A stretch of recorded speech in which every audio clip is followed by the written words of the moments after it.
Olá pessoal, bem-vindo à Escola Fácil Copper Shark, onde aprender é legal e divertido.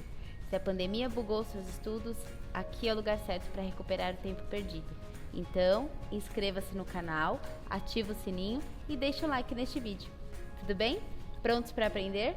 Então, vamos lá! Questão 46, a gente vai ter que fazer uma diferenciação primeiro entre o que é soro e o que é vacina, né? A finalidade dos dois em comum, que a gente teria em comum, é que os dois servem para proteger o corpo de agentes, certo? Só que, enquanto o soro, ele vai te dar o anticorpo que você precisa de uma maneira direta, a vacina pode te dar o antígeno enfraquecido ou morto, ou ainda fragmentos desse antígeno, certo? Então a gente diz que soro, a gente diz que ele é um tipo de imunização passiva. O que significa isso? Significa que o seu corpo já está recebendo o anticorpo. O seu corpo não vai ter que trabalhar para produzir nada. Enquanto que as vacinas são imunizações ativas. Você não recebe o anticorpo pronto. Por isso, o seu corpo tem que, a partir de moldes, seja o antígeno enfraquecido ou mesmo morto, seja fragmentos desse antígeno, a partir desses moldes, o seu corpo vai produzir os anticorpos. Então, a gente diz que a imunização, nesse caso, ocorre de maneira ativa. Outra forma de imunização ativa é quando você pega a doença. Só que nem sempre é uma boa pegar a doença para fazer os anticorpos, né? A gente viu aí a questão da Covid, muitas pessoas morreram porque não deram conta, o corpo não deu conta de produzir os anticorpos, tá? Agora, o soro, ele pode ser produzido para a maioria dos agentes infecciosos.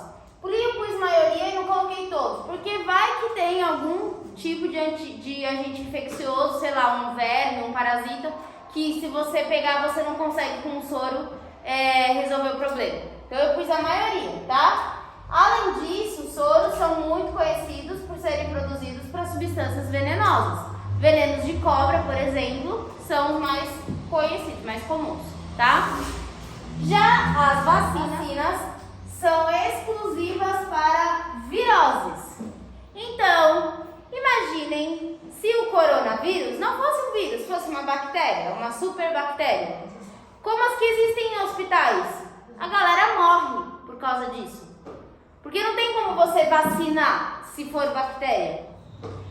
Se você estiver contaminado por uma bactéria e o seu corpo não der conta de produzir o anticorpo, você vai morrer.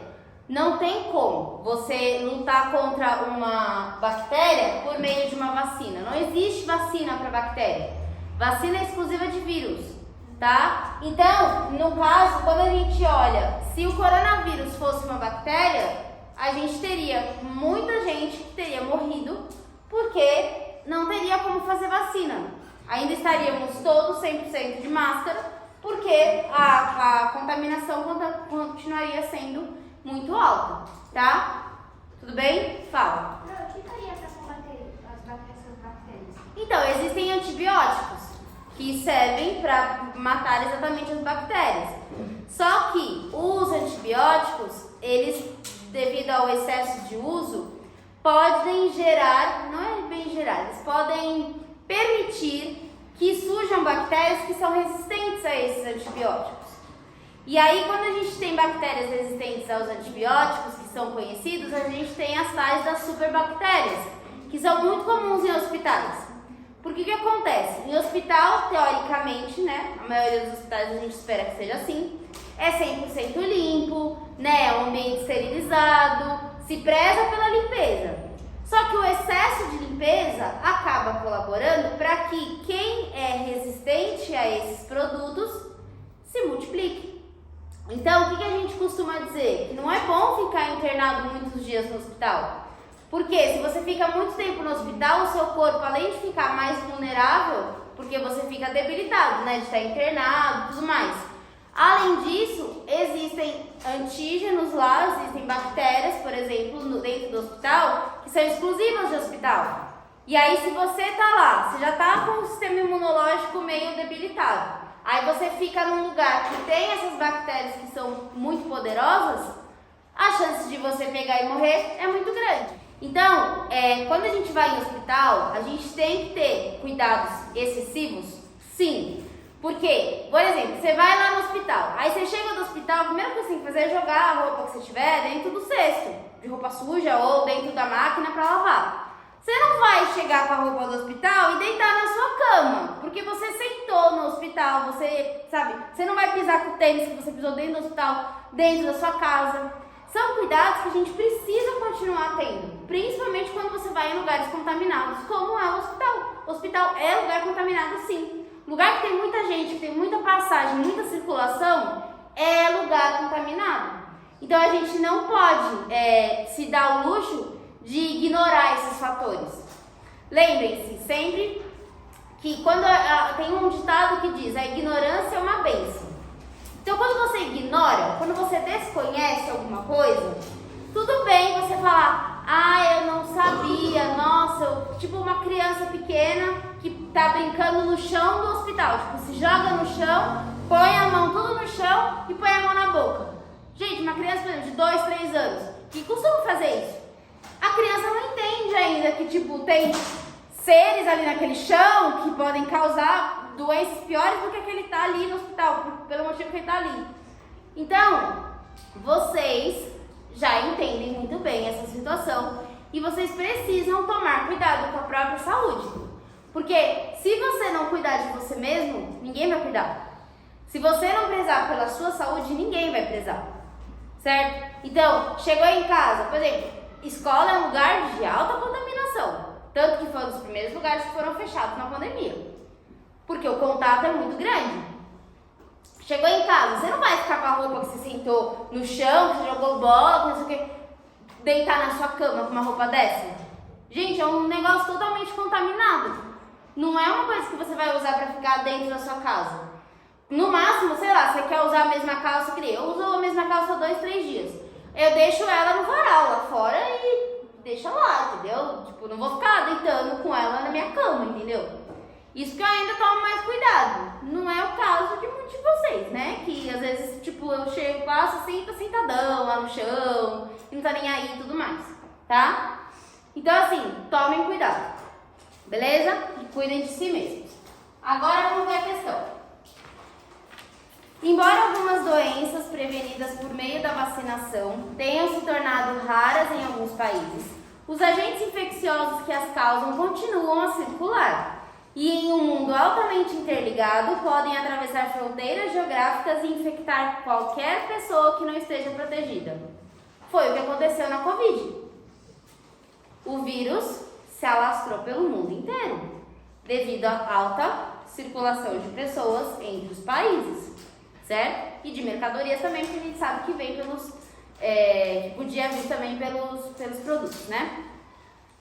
Assim, em relação a doenças como sarampo, cachumba, rubéola e poliomielite, então vamos lá, sarampo, cachumba, rubéola e poliomielite são as doenças que a gente toma vacina quando a gente é criança. Tinha até antigamente o dia D, da vacinação, tinha o tal do Zé Gotinha, não sei se vocês já viram o Zé Gotinha, que era fazer propaganda, não sei o quê. Então, assim, era um dia que as pessoas se vacinavam. E nesse caso, hoje em dia a gente não tem mais tanta propaganda em relação a isso. E essa falta de mobilização de um dia de vacinação é uma das causas para a gente estar vendo um aumento de doenças que estavam, por exemplo, erradicadas no Brasil, que era a poliomielite. O que tem de famílias que se recusam a vacinar suas crianças não está escrito. As pessoas, aqui a gente não tem ninguém com poliomielite, que é a paralisia infantil, tá? Para quem não sabe, poliomielite é paralisia infantil. Não tem ninguém aqui com paralisia infantil porque você tomou uma gotinha quando você era criança. Porque se você não tivesse tomado a gotinha quando você era criança, você podia hoje estar paralisado. Então, doenças muito sérias que foram, assim, quando a gente pensa, professora, sarampo, cachumba e rubéola não são doenças assim tão ruins, né? CP, catapora, são doenças comuns da infância, por que né, não tem problema? Tudo bem, se a gente pensar no sarampo e na cachumba, na rubéola, até vai. Agora, poliomielite é incurável. A pessoa fica com a paralisia pro resto da vida. Então, são vacinas que a gente tem, que existem, mas por conta de alguns fenômenos, né, de homeschooling, né, que é a escolarização em casa, escolarização baseada muito na religião e nada na ciência, esses tipos de situação acabam fazendo as pessoas entenderem que tem que ser somente assim e não veem que existe um universo ao redor. Então, que fique bem claro, não estou criticando nenhuma religião, ok? O que eu estou falando existe uma grande diferença entre ciência e religião. E um não deveria meter o bedelho no outro. A minha visão como bióloga, óbvio, é que a ciência não mete bedelho na religião. Cada um tem a sua religião. Só que eu como bióloga, eu como cientista, eu como parte da comunidade científica tenho que falar o quê? O que existe como eu posso dizer? O que existe é evidência científica. Em ciência nada é provado, tudo é corroborado. Ou seja, existem vários fatores que te mostram, que te justificam que aquilo faz bem ou que aquilo faz mal. Então, em ciência, você nunca vai virar, um cientista de verdade não vai virar para você e falar, é 100% garantido. Não existe 100% na ciência, porque basta 0,00001% para que aquilo tudo desmorone. Então, em ciência a gente fala que a maior parte dos indícios levam a crer que tal coisa funciona. Tanto que, quando a gente pensa na vacina da Covid, né, contra a Covid, muitas pessoas, mesmo com vacina, pegam a doença. Tem gente que, depois de, por exemplo, eu já tomei 4 doses. Eu com 4 doses de vacina, não peguei Covid ainda. Mas eu sei que eu vou pegar, porque é uma doença que não vai embora. Vai ser igual a poliomielite, que ainda tá por aí. Vai ser igual o sarampo, que tá por aí, a cachumba, a rubéola, a catapora. Vai ser igual a gripe. Todo ano não tem vacina de gripe. Por quê? Porque cada ano o vírus da gripe muda. Então não adianta eu tomar a vacina da gripe hoje e achar que daqui 15 anos eu ainda vou estar imunizada. Não é assim que funciona. Então vacinas, elas existem para serem tomadas. Se vocês não tomaram a dose adicional ainda, porque vocês já têm idade para tomar a dose adicional, vocês têm que ir na UBS tomar. Sem desculpa para, professora, eu vou ficar mal. Então, lembra de mim que tomei as 4 e passei mal nas 4 doses, porque eu tomei 2 AstraZenecas, uma Pfizer e uma Janssen. Eu passei mal em todas as doses, mas isso não me impediu de tomar. Prefiro ficar me sentindo desconfortável 1, 2, 3 dias, do que depois ter a Covid e ficar mal por causa disso. Então tomem as vacinas. Inclusive, chega em casa, conversa com o pai, mãe, tio, vó, sei lá onde vocês moram. Pergunta se a carteirinha de vacinação está em dia, porque é importante olhar isso. Então vamos lá. Então ele está falando, pode-se afirmar corretamente que, letra A, o alto custo da produção de suas vacinas específicas não coberto pelo sistema público de saúde torna inacessível e impossível a prevenção dessas doenças para a população. Gente, tirando a parte do não coberto pelo sistema público de saúde, que no caso do Brasil não se aplica, né? Porque é no Brasil, tá? Se você estiver nos Estados Unidos, por exemplo, você tem que pagar para tomar vacina. Nos Estados Unidos não existe sistema público de saúde. Tudo é pago. Então, quando a gente, né, assim, pensa, nossa, queria morar nos Estados Unidos, queria, né, viver num país desenvolvido, você não pode esquecer que lá não existe SUS. Lá não existe sistema público de saúde. Existe um sistema de saúde que te endivida. Você fica 1, 2, 3 dias e aí você tem contas milionárias para pagar. Em dólar, né? Lembra que é em dólar. Então o negócio é pior ainda. Então tudo bem, o Brasil tem um monte de problema, mas graças a Deus nós temos o SUS. Então, né? Viva o SUS. Voltando. Então a letra totalmente errada, alto custo de produção, inacessível, impossível. Se fosse inacessível e impossível, a gente tinha muitas pessoas morrendo ainda, porque não ia ter vacina para todo mundo, né? Letra B. Seus agentes infecciosos são vírus que, quando são enfraquecidos ou mortos para tratamento preventivo, estimulam uma resposta imunológica ativa no organismo humano. É basicamente o que eu falei aqui, né? Mas lembra que questão teste a gente elimina as erradas. Então vamos ver a letra C. Seus agentes infecciosos são bactérias. Pode grifar que não é bactéria. Que apesar de terem sido erradicadas da maioria dos países, não. Bactéria existe em qualquer lugar. Numa geleira a menos 30 existe bactéria. Dentro dos vulcões existe bactéria, tá? Bactéria existe em todo lugar, tá? Então bactéria não vai ser erradicada do planeta, jamais. Não, mas elas podem ser boas e ruins ao mesmo tempo não, mas elas podem ser ruins e boas, né? Claro, depende do referencial. Uma bactéria boa pra mim pode ser ruim pra uma planta, né? Então depende muito do... Quando a gente fala boa e ruim, tem que ver pra quem você tá pensando. No caso da espécie humana, nós temos muitas bactérias dentro do nosso intestino que nos ajudam a fazer a digestão. E aí, quando você, por exemplo, tem uma doença, sei lá, você tá com uma amidalite, né? Uma infecção nas amígdalas, que são essas duas bolinhas que a gente tem aqui, né? Quando você tá com uma infecção nas amígdalas, e aí você tem que tomar um antibiótico, uma situação que pode acontecer, se já não aconteceu com a maioria de vocês, é ter diarreia quando você toma antibiótico. Porque quando você toma antibiótico, você mata todas as bactérias que são sensíveis àquele antibiótico. E a maior parte das bactérias que estão no nosso intestino são sensíveis aos antibióticos. Isso significa que elas morrem. E se elas morrem, elas não ajudam na digestão. Então, qualquer coisa que você comer, passa direto. E aí você vai mais ao banheiro, então você tem diarreia. Tá? Não necessariamente estou falando que precisa ser tipo fezes líquidas, mas você vai mais ao banheiro quando você está tomando antibiótico. Isso é um efeito colateral, mas que é melhor ter do que você ficar com a infecção e com dor e tudo mais, tá? Afetam preferencialmente idosos, pessoas de vida sedentária. Não, primeiro que bactéria não é seletiva nesse ponto. Se você estiver lá dando sopa e ela vê uma oportunidade, ela vai se multiplicar, entendeu? E você? Segundo que a gente não tem uma preferência, digamos assim, entre aspas, né? Lembra que tá falando de sarampo, cachumba, rubéola e poliomielite, que são doenças da infância, não são doenças da terceira idade. Então, não tem nada a ver. Muito menos com pessoas de vida sedentária. Talvez ele colocou essa parte de vida sedentária para você pensar que, bom, quem tem vida sedentária costuma ter um sistema imunológico pior do que quem tem vida ativa, que faz exercício e tudo mais.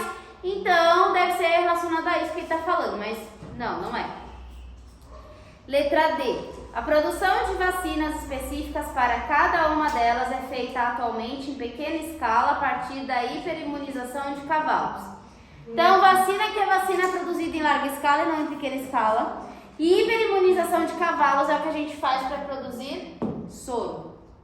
Então, é com cavalos que a gente produz os soros, tá? Se vocês tiverem curiosidade, lá no Butantan, perto da USP, eles têm essa parceria muitas vezes com a Faculdade de Medicina Veterinária da USP.